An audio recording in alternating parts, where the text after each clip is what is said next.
Hello friends, class 10 के chapter 8 में हम आपका स्वागत करते हैं। इस वीडियो लेक्चर में हम ट्रिग्नोमेट्री के बारे में पढ़ेंगे।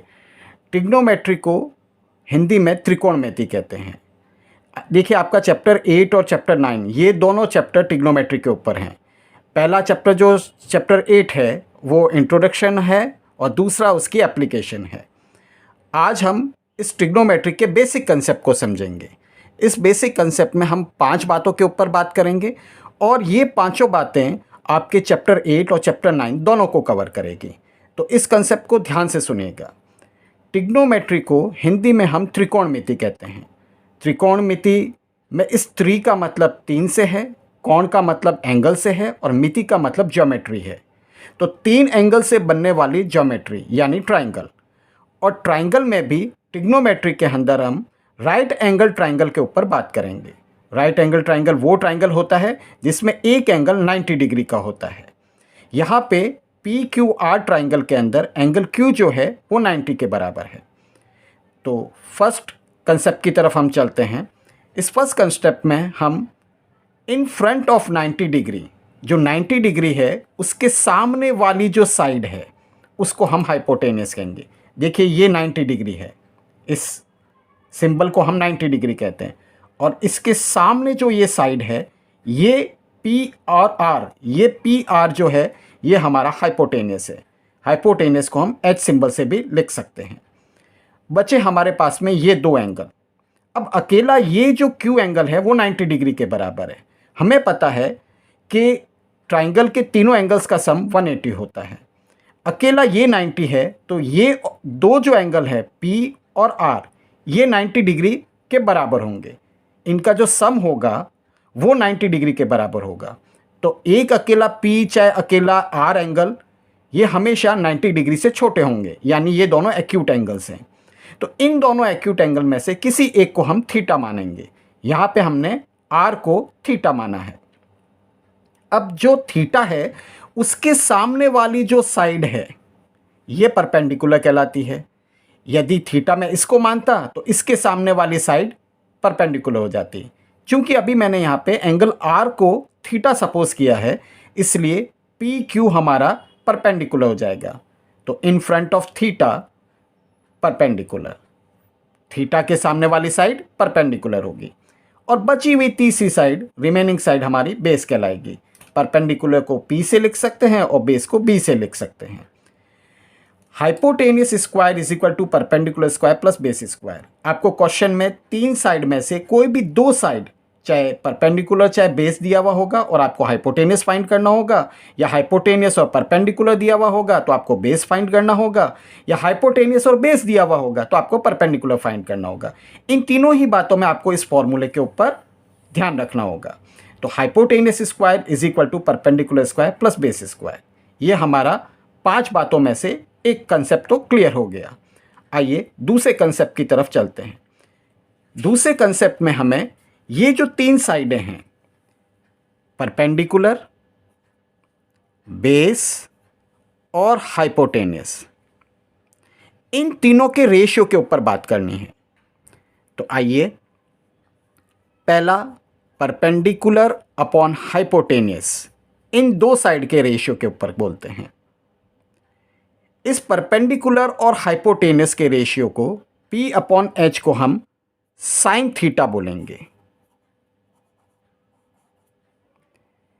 यदि हम B अपॉन एच की बात करते हैं, बेस अपॉन हाइपोटेनियस, तो इसे हम कॉस थीटा कहेंगे। सिमिलरली यदि हम परपेंडिकुलर अपॉन बेस की बात करें, P अपॉन B की, तो इसे हम टेन थीटा कहेंगे। देखिए, इन 3 साइड से हमें 6 रेशियो मिलेंगे।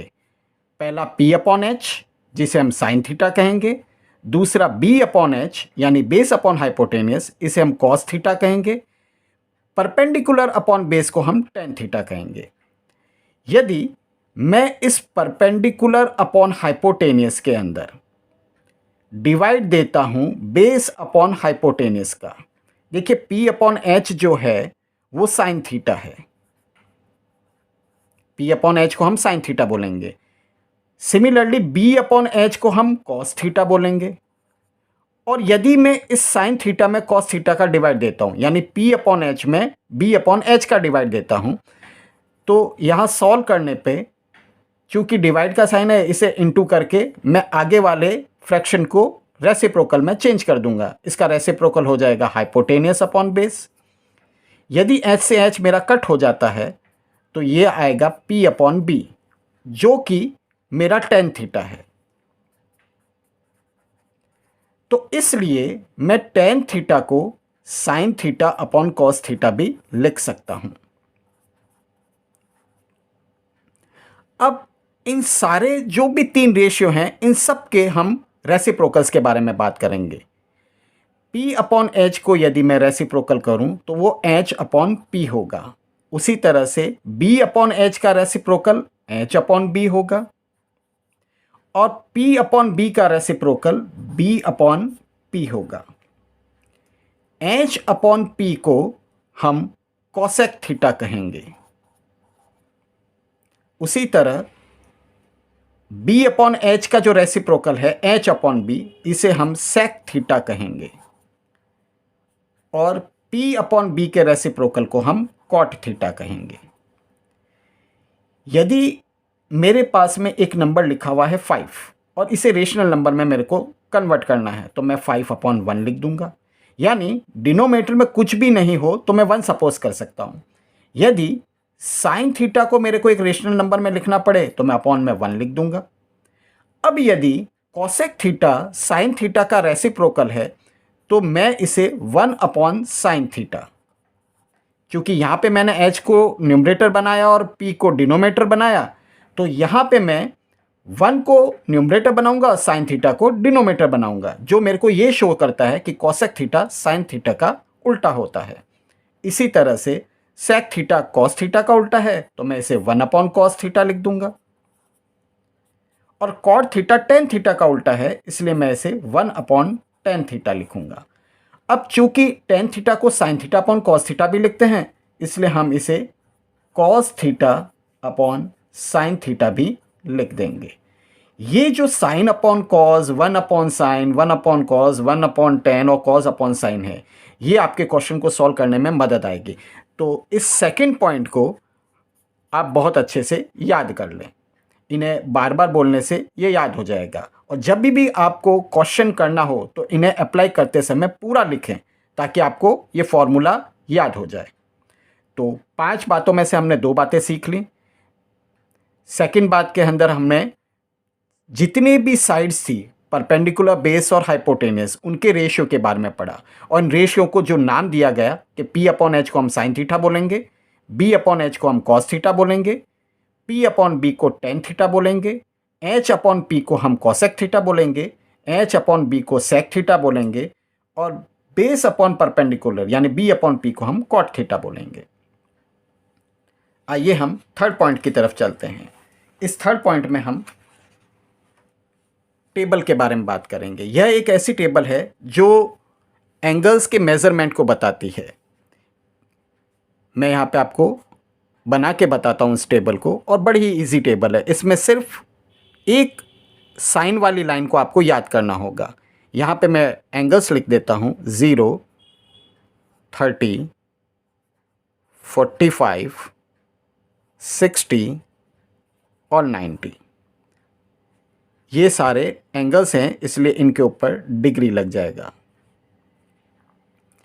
साइन 0 की वैल्यू 0 होती है, साइन 30 की वैल्यू 1/2 होती है, साइन 45 की वैल्यू 1/√2 होती है, साइन 60 की वैल्यू √3/2 और साइन 90 की वैल्यू 1 होती है। अब यदि मेरे को ये लाइन याद है तो मैं इस लाइन की मदद से सारे एंगल्स, जितने भी हमारे ट्रिग्नोमेट्रिकल रेशियो हैं, उनके सारे एंगल्स की वैल्यूज़ को लिख सकता हूँ।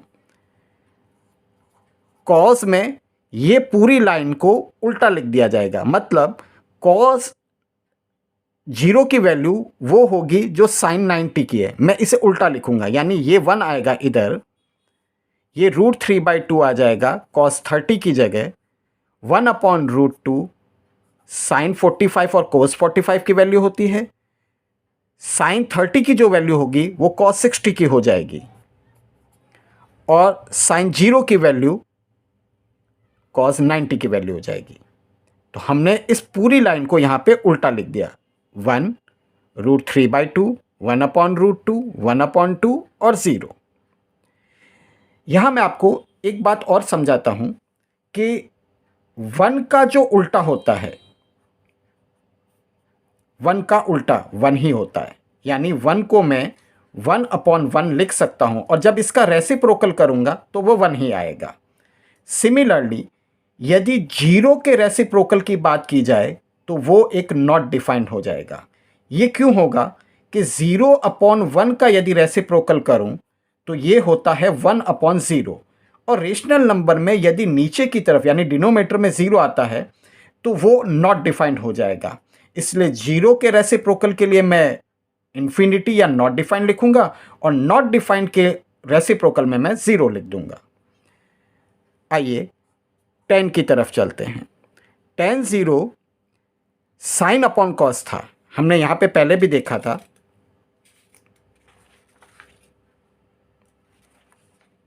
कि जो tan है वो साइन अपॉन कॉस है। तो जो साइन की वैल्यू है और जो कॉस की वैल्यू है उन दोनों को डिवाइड देने से हमें tan मिल जाएगा।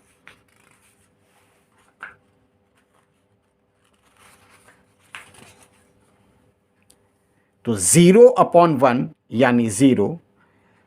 अब आपको साइन और कॉस के जो न्यूमरेटर हैं उनको फ्रैक्शन की फॉर्म में लिख देना है। पहले साइन वाला आएगा और फिर कॉस वाला आएगा। तो 1/√3, 1/1, इसे 1 लिख सकते हैं। √3/1, इसे √3 लिखा जा सकता है क्योंकि 1 डिनोमिनेटर में लिखो या ना लिखो एक ही बात है। और 1/0, 1/0 का मतलब होता है नॉट डिफाइंड। तो देखिए एक ही साइन वाली लाइन को आपको याद करना है, बाकी सभी लाइनें कॉस की, tan की, कोसेक की, सेक की और कॉट की, इन्हीं की मदद से हम बना देंगे। अब साइन का रेसिप्रोकल यानी हम कोसेक की बात करते हैं। 0 का रेसिप्रोकल नॉट डिफाइंड, 1/2 का रेसिप्रोकल 2/1 यानी 2, 1/√2 का रेसिप्रोकल √2, मैं अपॉन 1 नहीं लिखूंगा, √3/2 का रेसिप्रोकल 2/√3 और 1 का रेसिप्रोकल 1 ही होता है। कॉस का रेसिप्रोकल सेक है तो 1 का रेसिप्रोकल 1, 2/√3, √2, 2 और 0 का नॉट डिफाइंड। या मैं यूं कहूं कि मैंने कोसेक वाली लाइन को उल्टा लिख दिया, 1, 2/√3, √2, 2 और नॉट डिफाइंड। आप इसे किसी भी तरह से लिख सकते हैं। कॉट का वैल्यू निकालने के लिए हमें tan का रेसिप्रोकल करना पड़ेगा। तो 0 का रेसिप्रोकल नॉट डिफाइंड, 1/√3 का रेसिप्रोकल √3/1, 1 का रेसिप्रोकल 1, √3/1 तो 1 ऊपर चला जाएगा और √3 नीचे आ जाएगा और नॉट डिफाइंड का जो रेसिप्रोकल होगा वो 0 होगा। तो हमने बड़े ही इजी वे में इस टेबल को बना लिया। आप इसे बार बार पढ़ के याद कर सकते हैं। ये हमने थर्ड पॉइंट के कंसेप्ट को समझ लिया। तो 3 पॉइंट हमारे क्लियर हो चुके हैं। आइए हम फोर्थ पॉइंट की तरफ बढ़ते हैं। इसमें 3 इक्वेशंस दी गई हैं जिन्हें आप फॉर्मूले के रूप में भी याद कर सकते हैं।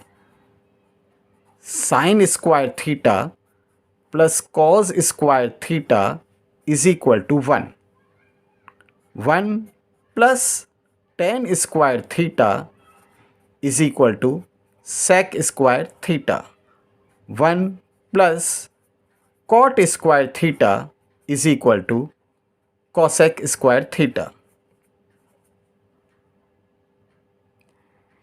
ये फॉर्मूले बार बार बोलें और इनको आप याद कर लें। ये 8.4 को एक्सरसाइज को करने में हमारी बहुत मदद करेंगे। फिफ्थ और लास्ट पॉइंट, साइन का फुल फॉर्म SINE, कॉस का फुल फॉर्म COSINE। तो यदि मैं इन दोनों को देखूं तो दोनों में CO का फ़र्क है। कॉस वाली स्पेलिंग के अंदर COSINE है और साइन में SINE है। टेन का फुल फॉर्म होता है टेंजेंट, कॉट का होता है कोटेंजेंट। फिर से हमें को के ऊपर फ़र्क दिखा है, स्पेलिंग इसमें टेंजेंट है, इसमें कोटेंजेंट है। सेक का सेकेंड और कोसेक का कोसेकेंड। तो हमें फिर से को का फ़र्क दिखा। ये मैंने क्यों बताया आपको, आगे वाला जो हमारा कंसेप्ट है साइन 90 माइनस थीटा, यदि हमें इस टेबल के अलावा भी कोई वैल्यू दी जाए, एक्यूट एंगल तो कोई भी हो सकता है, तो यदि हमें कोई बाकी के एंगल भी दिए जाएं तो उनको कैसे सॉल्व करेंगे, तो उसके लिए ये कंसेप्ट काम में आएगा, साइन 90 माइनस थीटा। अब इस साइन 90 माइनस की जगह, यहाँ इतनी साइन 90 माइनस की जगह मैं यहाँ पे कॉज लिख दूंगा और थीटा एज इट इज़ आ जाएगा। यानी मैं इसे सॉल्व करके आपको बताता हूँ। जैसे मेरे पास में साइन 30 है, मैं एक बार टेबल वाला ही क्वेश्चन लूँगा, ये ऐसा नहीं है कि टेबल पे लागू नहीं होगा, ये टेबल पे भी लागू होगा। Sine 30 is equal to sine 90 minus 60 भी लिखा जा सकता है। 30 को मैं 90 में से 60 माइनस करने पे भी निकाल सकता हूं। अब ये जो साइन 90 माइनस 60 है, मैंने यहां पे लिखा कि इस साइन 90 माइनस की जगह पे आप कॉज लिख देंगे और 60 को एज इट इज लिख देंगे। यदि मैं टेबल में देखूं, साइन 30 की वैल्यू 1/2 होती है और कॉस 60 की वैल्यू भी 1/2 होती है। आइए चेक करते हैं। साइन 30 1/2 और कॉस 60 1/2। तो यदि साइन 90 माइनस थीटा है तो मैं इसे कॉस थीटा लिख सकता हूं। कॉस 90 माइनस थीटा है तो मैं इसे साइन थीटा लिख सकता हूं।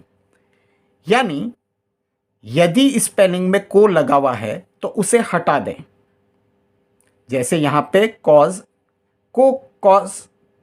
साइन का शॉर्ट फॉर्म था, तो मैंने को हटा दिया, पीछे साइन बचा और साइन थीटा लिख दिया। और यदि स्पेलिंग के अंदर को नहीं है तो आप लगा दें। को ना हो तो आप को लगा दें और को हो तो उसे हटा दें। Tan 90 minus theta cot theta, क्योंकि स्पेलिंग में को नहीं था तो मैंने को लगा दिया। को टेंजेंट कॉट का शॉर्ट फॉर्म है, इसलिए cot theta. Cot 90 minus theta tan theta. अब यहाँ पे को था तो मैंने इस को हटा दिया। टेंजेंट टेन का शॉर्ट फॉर्म है तो tan theta. Similarly sec 90 minus theta cosec theta और cosec 90 minus theta sec theta. यहां पे हमारे पांचों कंसेप्ट खत्म हुए। तो हमने इंट्रोडक्शन जो ट्रिग्नोमेट्री का था वो आज फिनिश किया, इसके बेसिक कंसेप्ट को फिनिश किया। नेक्स्ट वीडियो लेक्चर में हम 8.1 के ऊपर बात करेंगे। होप आपको ये बिल्कुल अच्छे से समझ में आया होगा।